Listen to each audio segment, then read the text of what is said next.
These orders, in effect, very clearly stated, move into this area, find out who your friends are, develop them, find out who your enemies are, destroy them, and then move into every possible area of community life, business, social, religious, education. The plan worked. Clearwater is a Scientology bastion. Scientology owns many prime sites.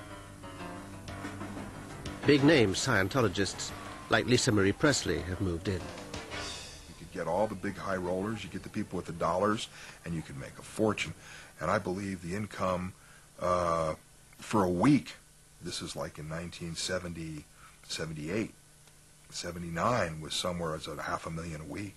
I mean, that's where the big bucks started to be made, when you could do that. With the money rolling in, Hubbard moved to California, where he'd play his last great role.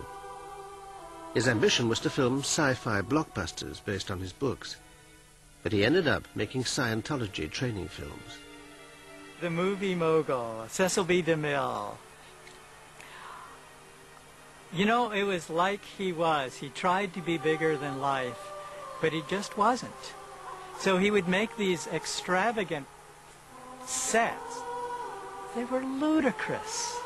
They were not big productions. They were just silliness. They were an egomaniac.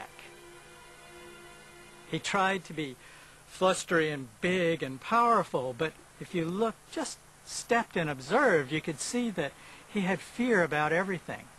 And finally the fear came down to dust particles. Little teeny dust particles. He had phobias about dust. He had phobias about smells.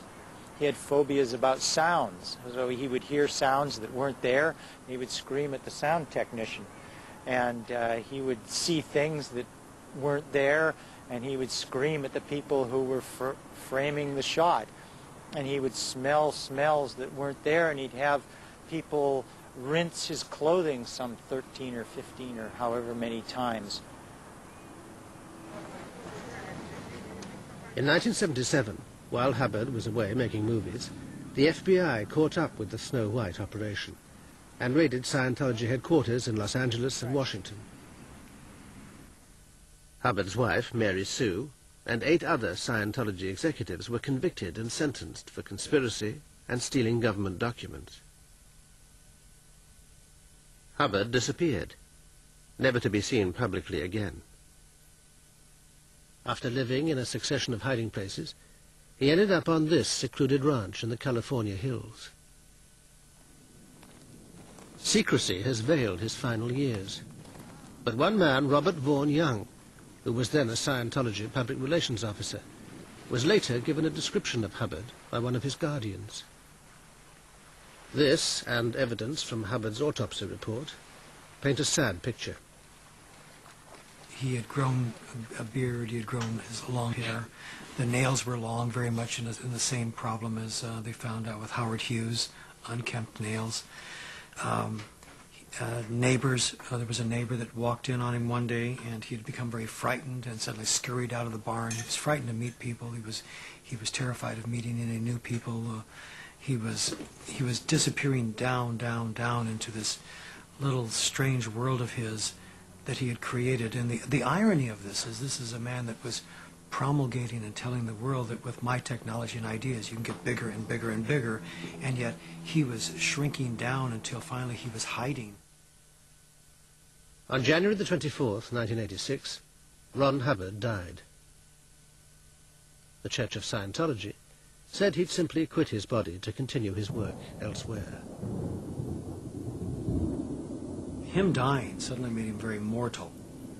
And the last thing we could have is to have Hubbard be mortal. So a story had to be designed. And the story is that he went off to research the next level.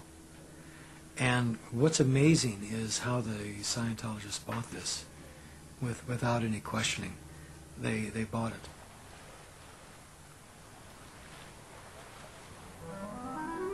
Today, the L. Ron Hubbard image is carefully protected by the Church of Scientology.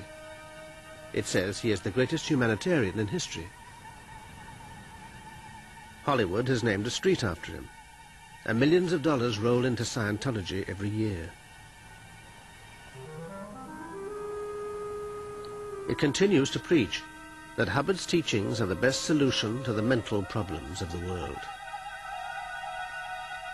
The personal tragedy is, one mind Scientology did not appear to help was that of its founder.